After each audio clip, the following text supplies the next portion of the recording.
dengan guru-guru lain. Perlu saya sampaikan di sini, kami ingin sekali lagi memperjuangkan guru-guru yang saat ini telah mengajar di posisinya itu akan bersaing dengan dirinya sendiri. Jadi cukup dengan dirinya sendiri mencapai kompetensi yang minimal saja. Jadi ini bukan yang paling hebat gitu, minimal saja. Jadi Bapak Ibu bersaing dengan diri sendiri. Jadi yang kalau yang bukan yang dari tempat Bapak Ibu, ya mereka bersaing dengan misalnya di sana kebutuhan gurunya 3 gitu, gurunya ada 1 ya, berarti kan ada posisi 2 yang lainnya. Nah, mereka yang lainnya itu, sementara yang sudah mengajar di situ ya mungkin kajiannya rangkap-rangkap ya, mereka akan diperjuangkan tetap di situ. Jadi itu diprioritaskan gitu ya. Jadi sehingga Bapak Ibu akan bersaing dengan dirinya sendiri untuk mencapai passing grade yang minimal sebenarnya. Jadi ibaratnya kalau Bapak Ibu mengajar matematika ya kemampuan gimana sih guru matematika yang minimal gitu. Yang kita perlu ya tentunya itu ingin buat karena dia guru ya kita marwahnya guru kan tetap kita jaga. Guru bahasa Inggris atau guru IPS ya itu nilai minimalnya, dan tapi dia bersaing dengan dirinya sendiri. Jadi ini yang paling penting untuk dipahami, karena kembali lagi kami ingin memperjuangkan, jadi ini komitmen dari kami. Tapi pada saat yang sama, bagaimana ekspektasi minimal tadi, kalau kontennya terutama, ini konten ya. Nanti kalau nanti belajar ini Prof. Mudi, berarti kontennya ini kita perkuat ya. Karena itu yang menjadi fundamental sekali. Dan juga ada nanti pada saat ini tim GTK sedang bekerja keras, Bapak Ibu semua, untuk juga turut membantu. Jadi saya waktu Prof. Mudi menyampaikan pesan untuk bahwa ada acara ini dengan kemudian rencana juga fasilitasi belajar, wah saya senang sekali. Karena teman-teman PGRI, waduh, sudah duluan ini tapi sebenarnya kan guru bisa belajar ya kalau untuk kontennya ya sekarang dari tahun kemarin juga sebenarnya bisa kan.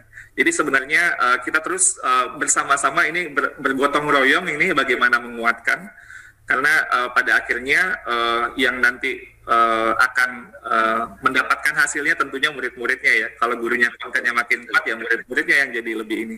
Tapi kembali lagi, dan ini sampai 3 kali ya Bapak Ibu, supaya ini bisa untuk melalui tes tadi. Jadi kalau gagal ya belajar lagi gitu. Kalau gagal, sekali lagi masih udah belajar lagi. Jadi bantuan-bantuan ini akan terus kita upayakan, dan terima kasih sekali lagi untuk PGRI, terutama PGRI Provinsi Jawa Tengah yang sudah berinisiatif untuk terus menguatkan ekosistem belajar ini. Karena pada akhirnya transformasi pendidikan kita tidak menyelesaikan masalah hanya untuk saat ini, tapi kita melihat untuk investasi masa depan, bahwa ekosistem yang kita lihat untuk bisa maju sistem pendidikan ya budaya belajar ini. Budaya belajar ini adalah hal yang penting yang harus terus kita kuatkan. Tentunya teladan-teladan dari Bapak Ibu semua, terutama nih para pimpinan dari Prof. Mudi dan semua jajarannya adalah sangat penting untuk hal ini.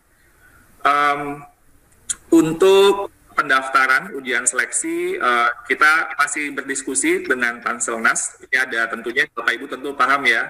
Kami di sini kan Kementerian Teknis ini yang memberikan advice kepada yang akan melakukannya dari Kementerian Pan-RB dan Badan Kepegawaian Negara, tentunya dengan Kementerian Dalam Negeri dan KL lainnya, untuk terus memfinalisasi proses. Tentunya kita banyak hal yang kita pertimbangkan untuk melakukan secara logistik seperti apa, tapi kita mengantisipasi sekitar bulan Maret atau April pendaftaran ujian seleksi bisa dilakukan, dibuka, sehingga bisa langsung nanti mendaftar gitu ya.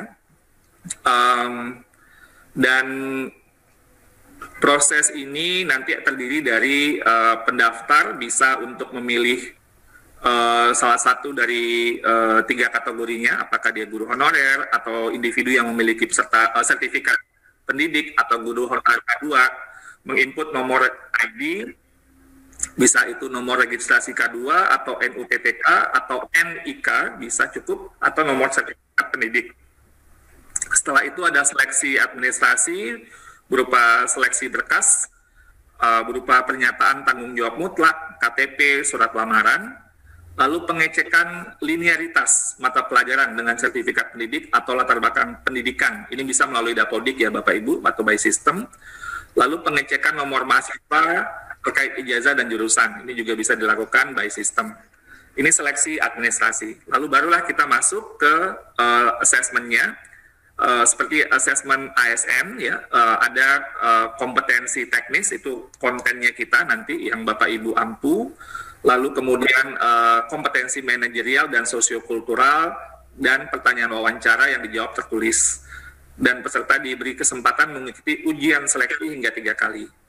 Lalu kemudian Panselnas akan menerima hasil dari assessment, dan Badan Kepegawaian Negara akan melakukan hasil, jadi mengolah hasil dan menyerahkan hasil perankingan peserta kepada sesuai formasi kepada pemerintah daerah, dan pemerintah daerah nanti akan mengumumkan peserta yang lulus beserta sekolahnya, dan kemudian tahap akhirnya pemerintah daerah melakukan pemberkasan, membuat SK pengangkatan dan menyerahkan SK pengangkatan serta kontrak tersebut kepada BKN. Jadi kira-kira itu, dan mungkin tambahan terakhir adalah untuk guru agama juga, ini mungkin saya ingin juga mengklarifikasi.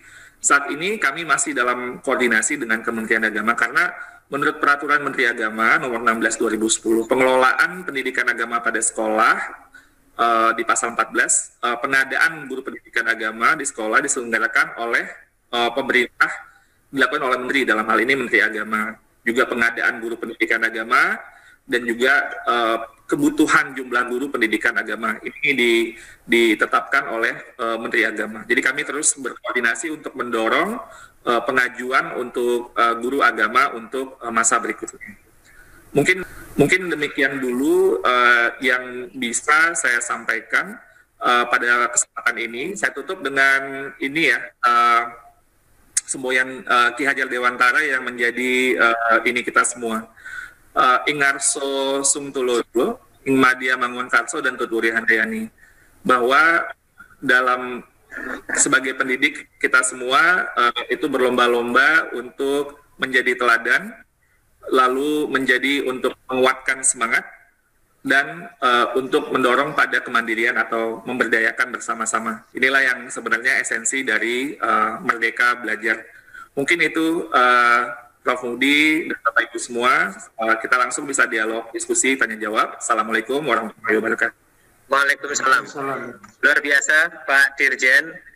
Sebelum saya buka, nanti juga mohon ditanggapi ini beberapa pertanyaan yang sudah sering kita perdebatkan. Pertama, tadi nyinggung guru agama, tapi juga perlu kami laporkan di guru-guru di sekolah-sekolah Kementerian Agama. Kebetulan juga anggota kami, Bapak, ini mereka merasa, loh, kami ini termasuk yang 1 juta apa tidak? Karena Kementerian Agama sampai sekarang tidak ada informasi. Mohon Bapak juga bisa bantu ini, tidak hanya guru agama tadi, tapi juga sekolah-sekolah di Kementerian Agama. Bapak, saat ini kami akan melakukan bimbingan memang, atau sebut saja simulasi.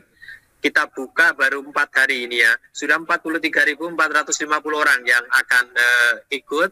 Bisa jadi ini nanti mencapai di Jawa Tengah angka 2 kali lipat dari itu, dan kami akan lakukan bimbingan, akan tryout gratis, Pak. Ini PGRI Jawa Tengah nggak ada yang bayar, Pak, model kalau di Jawa Tengah semua kita selenggarakan secara cuma-cuma, dan kami akan mengambil SDM dari berbagai ahli, dari anggota yang kebetulan dari perguruan tinggi, UPRIS, UNES, dan juga teman-teman guru terbaik. Bimbingan teknis nanti di APKS Kabupaten Kota, sehingga kita harapkan bisa lebih teknis lagi. Hanya saja Bapak, kami juga mohon nanti diberikan penjelasan. Ada keraguan juga, Pak, apakah P3K ini jangan-jangan nanti setahun diputus. Ini juga ketakutan yang saya kira Bapak perlu memberikan kejelasan. Yang kedua, ada enggak yang di bawah 35 tahun kalau CPNS dibuka bisa daftar di CPNS? Dan yang sangat-sangat mengganggu Bapak, karena Mas Menteri sudah memberikan klarifikasi, sebenarnya formasi CPNS guru akan tetap dibuka apa tidak? Karena kalau tidak, pasti kami merasa ada ketidakadilan. Dan mohon maaf Pak, tapi ini karena kebetulan saya hadir di istana waktu itu, bahwa P3K ini adalah solusi untuk mengatasi sebut saja mungkin krisis dan guru-guru honorer yang sudah 35 tahun ke atas ini kan tidak mudah diakomodasi lewat CPNS. Maka kami tetap, kalau formasi lain ada CPNS, guru tidak, wah berarti ini diskriminasi. Ini perasaan kami semuanya, dan mohon juga bisa memastikan klarifikasi dari Mas Menteri. Yang lain tadi mengenai anggaran, ini tadi dari kabupaten kota sudah mulai ada yang tanya. Saya kira Bapak tadi sudah menjelaskan bahwa pemerintah menyediakan anggaran ini. Bapak mungkin ini mohon ditanggapi dulu, sambil teman-teman silahkan nanti akan saya beri kesempatan bertanya kalau masih ada waktu. Saya persilahkan Bapak. Terima kasih Prof. Mudi. Untuk guru-guru di Kementerian Agama, pada saat ini mereka berproses ya, Prof. Mudi. Saya tidak mengikuti dari dekat sekali, tapi saya tahu dari diskusi dengan Kementerian Agama, ini mereka sedang dalam seperti apa yang kita lakukan sebelumnya untuk melakukan koordinasi lintas kementerian, menghitung perencanaan kebutuhan, dan kemudian menghitung formasi, dan nanti juga sosialisasi dengan pemerintah daerah untuk kemudian dihitung ini untuk guru-guru yang ada di Kementerian Agama. Jadi tentunya, atau di Kanwil ya, maksudnya di Kanwil kalau di Kementerian Agama. Jadi ini bagian yang proses sedang berjalan. Lalu bimbingan belajarnya luar biasa. Terima kasih sekali lagi Prof. Mudi. Dan inilah yang kita harapkan sebenarnya, gerakan guru kita untuk belajar dan berbagi ya. Dan ini yang terjadi selama pandemi. Jadi ini menurut saya sangat tepat sekali, dan ini harapan yang luar biasa Prof. Mudi. Kita menaruh harapan pendidikan Indonesia akan jauh lebih baik dari momentum yang ada karena pandemi ini, dan bahkan sebenarnya sebelum-sebelumnya, tapi dengan teknologi jadi jauh memudahkan. Lalu tentang keraguan P3K setahun putus, tidak ya. Karena kita butuh, jadi tidak mungkin. Ini artinya ini proses yang memang P3K-nya seperti itu, tapi memang dalam skema perencanaan kita ini tidak kapan diputus ini tidak, dan BKN juga sudah bilang ya. Lalu kemudian CPNS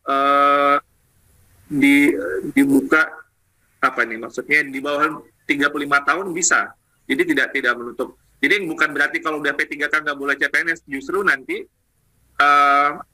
terutama yang nanti yang untuk CPNS ya, performa selama jadi P3K itu bisa menjadi syarat atau catatan untuk bisa berhasil untuk masuk dalam itu. Kami sedang memikirkan juga untuk skemanya nanti. Jadi artinya mereka mengikuti proses CPNS itu dengan sebuah track record. Jadi bukan sekedar mereka ikut tes saja, tapi ada track record yang bisa menjadi catatan.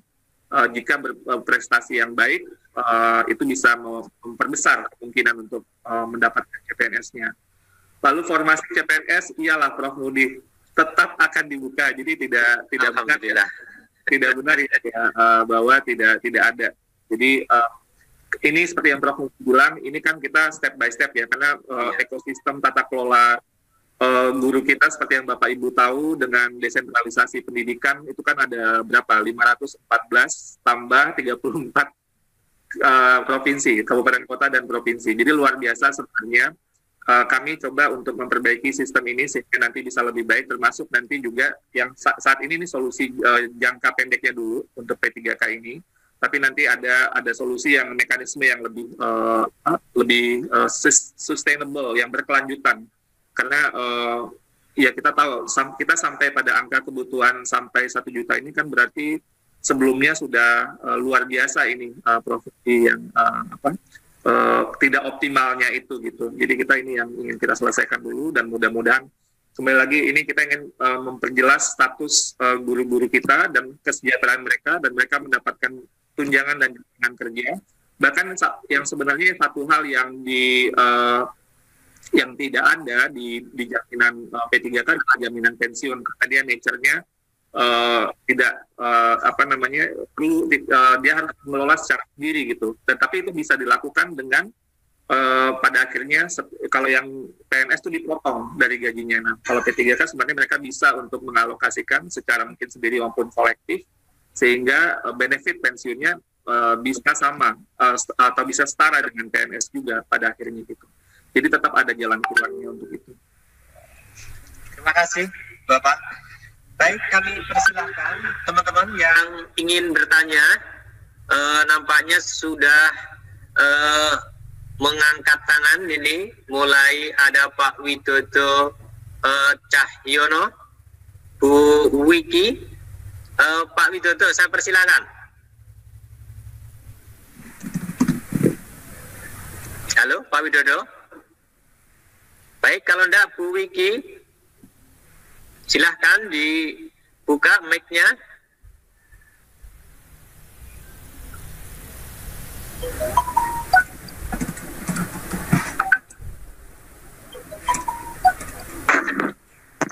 Selamat siang, Bapak. Ya, selamat siang, Bu Wiki. Monggo. Terima kasih atas waktunya, Bapak. Mohon izin bertanya. Saya guru SD, Pak, honorer guru SD di Kabupaten Batang. Silakan. Ya. Izin bertanya, saya ada suatu pertanyaan. Jika di sekolah SD saya terdapat formasi yang diusulkan satu formasi, sedangkan tenaga honorernya lebih dari satu, itu yang diutamakan yang bagaimana, Bapak? Mungkin itu pertanyaan dari saya, Pak. Terima kasih. Terima kasih, Bapak. Pak Dirjen, kami persilahkan berikutnya Ketua PGRI Kota Magelang.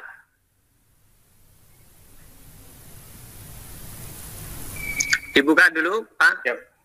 Ya.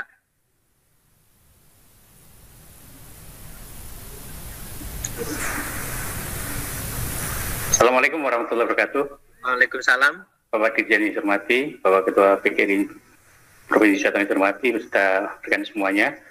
Ada beberapa pertanyaan. Yang pertama terkait dengan kuota di masing-masing daerah. Apakah itu sudah bisa memenuhi kekurangan jumlah guru di daerah tersebut? Yang kedua, siapa yang menentukan untuk pendataan ini, kekurangan dan kelebihan guru di masing-masing daerah? Apakah diserahkan daerah atau sudah ada memang kuota dari pusat?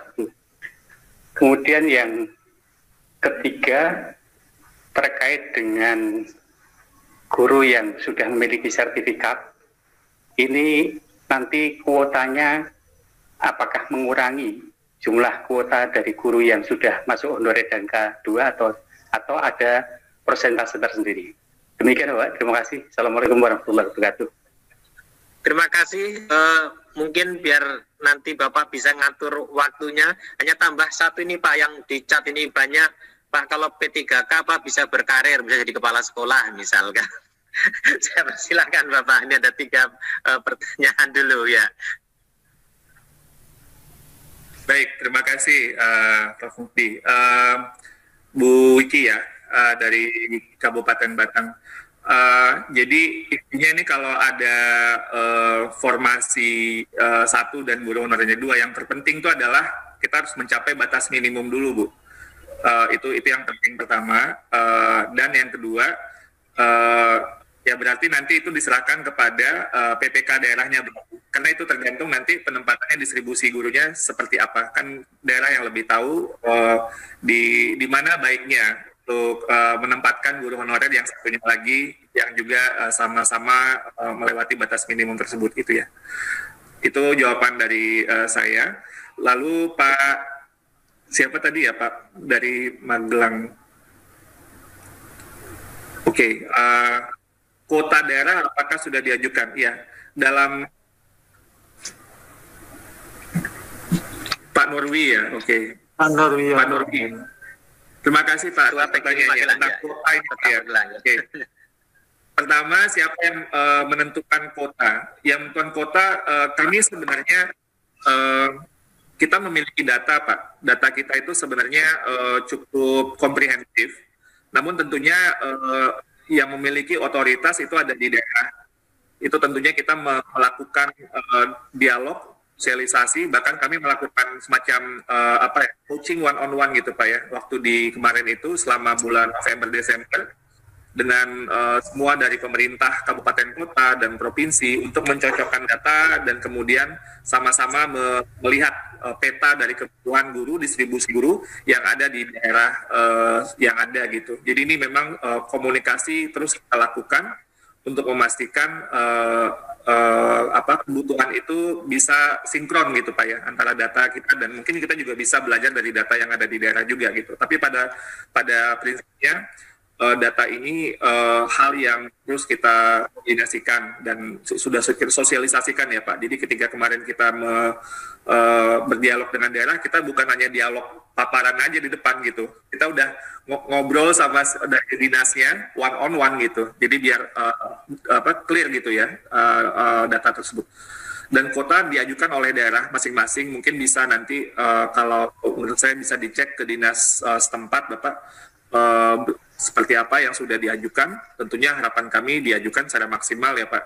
Tapi beberapa daerah mungkin juga ada yang belum melakukan hal tersebut dan itu perlu terus didorong sebenarnya. Lalu guru yang sertifikat apakah mengurangi kuota? Pak, menurut saya kita butuh guru satunya. Terus guru yang honorer itu ada 42.000. Yang guru lulusan PPG dari tahun 2006 sampai 2019 saya hitung cuma 30.000 Bapak. Betul Pak. Jadi sebenarnya tidak akan, itu jauh banget. Kita butuh 1 juta Bapak. Jadi artinya itu jauh sekali dan tadi makanya saya bilang sama Prof. PR kita di LPTK luar biasa ini karena harus mengejar untuk kebutuhan guru yang itu pun masih ada 200.000 guru yang kurang gitu kan. Jadi kita ini masih belum selesai ini sebenarnya karena masih banyak lagi PR ke depan, tapi jawabannya tidak. Ini akan jauh dari kebutuhan, gapnya masih jauh gitu Pak. Itu mungkin dari Pak Nurwi ya. Yang terakhir tadi apa Prof. Budi saya lupa. Pak Nur masih ya tadi ya? Enggak, Pak Nurwi tadi, Pak Budi tadi tambah satu lagi pertanyaan tadi. Dari saya tentang karir Bapak. Bisa jadi kepala sekolah apa tidak? Iya. Bisa. Jadi nanti skemanya tentu ada proses yang berbeda gitu, tapi itu memungkinkan dan bahkan kita akan kalau memang memiliki kompetensi itu bisa dimungkinkan untuk memiliki dan bahkan menurut saya itu yang akan kita lebih pentingkan nanti, bukan statusnya tapi dari kompetensinya, sehingga bisa menjadi guru penggerak juga nanti ya, ikut pelatihan guru penggerak gitu, lalu menjadi kepala sekolah atau pengawas sekolah, mau jadi kepala dinas juga boleh gitu ya. Jadi ini artinya memungkinkan untuk itu, sehingga kita memiliki ekosistem pendidikan dari memang guru-guru yang berkompetensi yang baik gitu, yang tentunya bisa tujuannya itu kita satu fokus gitu, fokusnya adalah melayani anak-anak, karena filosofi buat pemimpin sekolah kan sekarang lebih ke instructional leadership, untuk fokus kepada instruction, pembelajaran anak. Kepala sekolah kalau jadi pemimpin fokusnya ke situ, pengawas sekolah ketika dia melakukan pengawasan fokusnya ke situ.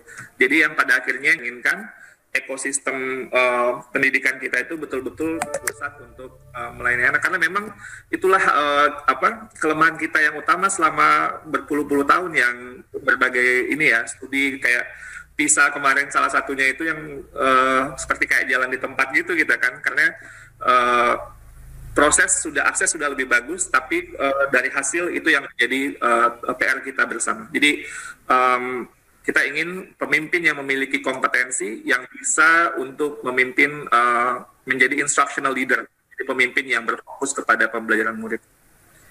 Itu. Jadi jenjang karir kepangkatannya sama ya Pak Dirjen ya? Bisa Pak, bisa nanti itu mengisi posisi-posisi untuk jenjang karir. Dan kan hak untuk mendapatkan kompetensi gitu ya Pak, penghargaan kan itu juga bagian dari untuk P3K. Termasuk kepangkatan ya Bapak ya? Kepangkatan itu kepangkatan apa Pak? Kepangkatan yang... Ya, kan kalau 3A ya, 3B dan selanjutnya? Kalau dia mengisi posisi yang lebih tinggi, dia tidak ada kepangkatan, tapi dia akan disetarakan dengan kepangkatan itu. Ada impasing ya Pak, betul ya? Ada setaraannya gitu ya. Jadi kalau dia nanti mengisi posisi, misalnya nih Pak ya, dia mengisi untuk posisi guru muda ke guru madya gitu ya Pak, atau jadi kepala sekolah gitu. Nah berarti nanti disesuaikan untuk setara dengan yang PNS untuk golongan tersebut. Baik Bapak, masih ada waktu berapa menit Bapak? Sudah lewat 4 menit. Oh, ini yang ngantri banyak sekali, tapi saya harus tanya dulu ke Bapak ini. Di chat juga luar biasa kalau. Bapak memberi waktu berapa menit? Mungkin 5 menit lagi boleh ya, Prof. Mudi. Baik, kalau 5 menit lagi, saya hanya akan minta nih Pak Dedi sudah lama, saya akan persilahkan tanya, nanti beberapa pertanyaan di chat akan saya coba rangkum. Saya persilahkan Pak Dedi. Terima kasih. Assalamualaikum warahmatullahi wabarakatuh. Waalaikumsalam.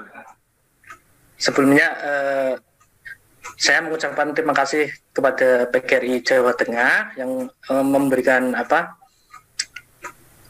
pelatihan ya, nanti akan memberikan pelatihan itu sangat membantu kami. Kemudian yang akan kami tanyakan ke Pak Iwan, saya masih belum seret dengan guru honorer yang bisa mendaftar di P3K. Sedangkan guru honorer itu kan kami statusnya guru tidak tetap yang di sekolah negeri. Itu hampir semuanya guru tidak tetap di sekolah negeri Bapak. Sedangkan mohon maaf yang dari swasta itu kan sudah punya status guru tetap yayasan. Guru tetap yayasan kan berarti mohon maaf bukan honorer ya, sudah punya gaji. Kalau yang di negeri itu kan honor lah, baru honor. Kemudian yang kedua, perbedaannya lagi, kami pernah menyampaikan ke PGRI Jawa Tengah tentang serdik yang diperoleh oleh guru honorer di dalam negeri, di sekolah negeri itu juga banyak sekali yang belum bisa cair, sementara di swasta kan sudah bisa cair karena SK-nya dari SK yayasan. Yang saya tanyakan ya tadi itu apakah status guru honorer guru swasta itu masuk kategori guru honorer, sementara jelas sekali mereka sudah pernah dapat impasing dari dulu, sedangkan kami kesempatannya sepertinya malah belum ada. Sehingga nanti kalau misalkan seperti ini, kekhawatiran dari kami, mungkin dari teman-teman kami, itu justru berpotensi menggeser guru yang ada di sekolah negeri Bapak. Mohon kami dibumbungi, diberi pencerahan Bapak. Mohon maaf bila ada yang kurang berkenan. Terima kasih. Assalamualaikum warahmatullahi wabarakatuh. Waalaikumsalam. Yang kedua ini ngacung terus, ini berombongan. Mbak Imania CS, saya persilakan. Ini dari mana nih? Monggo Bu Imania. Buka dulu Bu. Mic-nya masih merah. Ya. Ada yang saya guru agama di sekolah negeri Bapak. Terkait dengan formasi guru agama itu seperti apa ya kelanjutannya? Cukup? Ya. Baik Pak, mungkin menambahkan sedikit Pak. Ada lagi Bapak sebentar. Ya. Untuk yang serdik itu GTT yang berserdik honorer itu gimana ya? Honorer berserdik. Oke. Jadi Pak Dirjen ada keistimewaannya? Ya, terima kasih Pak Dirjen. Mungkin untuk tambahan saja, memang sering ke PGRI adalah teman-teman guru GTT honorer banyak yang sudah sempat mengikuti PPG. Baik PPG mungkin waktu itu SM3T, atau pernah juga memang diberi kesempatan guru-guru honorer ada yang bisa ikut PPG dalam jabatan. Tapi akhirnya tidak semua provinsi atau kabupaten memberikan SK yang memungkinkan tunjangannya cair. Sehingga termasuk di Jawa Tengah itu sampai sekarang belum cair karena tidak bisa cair karena gubernur atau kepala dinas nampaknya belum memberikan SK terkait mereka sebagai guru pengganti minimal misalkan, atau kabupaten kota juga ada yang belum. Lalu yang kedua ini juga ditanyakan P3K yang formasi 2019 Bapak, ini SK-nya banyak yang belum juga keluar sampai saat ini, masalahnya di mana? Dan ini ada juga yang guru TK ini paling banyak, Pak, formasi guru TK ada enggak untuk P3K? Mungkin yang lain banyak, tapi karena Bapak 5 menit, jadi itu dulu Bapak. Oke, baik, terima kasih atas pertanyaan-pertanyaannya, dan mungkin ini sekaligus untuk menutup ya, Prof. Muhdi nanti. Ya. Dari Pak Dedi, Nur Aristio, ini pertama tentang menggeser guru honorer. Prinsipnya kayak tadi ya Pak Dedi, bahwa kalau guru honorer yang ada sekarang bertugas, ya mereka itu bersaing dengan dirinya sendiri. Itu artinya digeser oleh swastanya itu sebenarnya untuk kalau yang lain daripada mereka itu untuk mengisi formasi yang lain gitu sebenarnya. Jadi tidak untuk mengisi formasi untuk guru honorer yang ada. Jadi selama guru honorer bisa memenuhi ketentuan minimal tadi, itu sebenarnya sudah cukup, walaupun nanti dari yang lainnya gitu itu memiliki nilai yang lebih tinggi misalnya ya. Lalu kemudian sertifikasi pendidik ya. Jadi dengan menjadi guru P3K tentunya ini bisa, karena ketika jadi P3K itu dikeluarkan SK-nya oleh pejabat pembuat komitmen Pemda yang ada di daerah, sehingga sertifikat itunya bisa cair ya, TPG-nya bisa cair. Lalu dari Bu Imania, formasi guru agama tadi sudah saya sampaikan ya. Pada saat ini kami berkoordinasi dengan Kementerian Agama untuk melakukan pencocokan data gitu ya, antara kami dengan Kementerian Agama untuk mereka kemudian nanti mengajukan formasi guru agama juga gitu untuk pengajuan berikutnya ke RB tentunya. Lalu untuk GTT yang bersertifikasi, apakah ada keistimewaan? Ya, itu masukannya kami terima, dan juga masukan dari berbagai tentang ini akan menjadi pertimbangan nantinya untuk nanti kita terus harus diskusikan tentunya dengan Panselnas. Ketika yang belum diangkat, ini Prof. Muhdi, ini ada di BKN ya Prof. Muhdi, yang tentunya ini masalahnya ini kalau karena itu dari pemerintah daerah juga ya, ada formasi dan lain-lain gitu ya untuk penyelesaiannya itu. Tapi kami terus melakukan koordinasi dan terus mendorong supaya guru-guru yang sudah lulus P3K ini bisa diangkat. Yang jelas dari regulasi dari Perpresnya sudah keluar. Jadi ini tinggal dari koordinasi dengan daerahnya supaya bisa untuk segera diangkat. Demikian. Formasi TK ada Bapak? Formasi TK saya, kalau misalnya dalam perencanaan kebutuhan itu ada, menurut saya sih ada ya. Tapi mungkin nanti saya bisa klarifikasi nanti ya, Prof. Muhdi. Oke.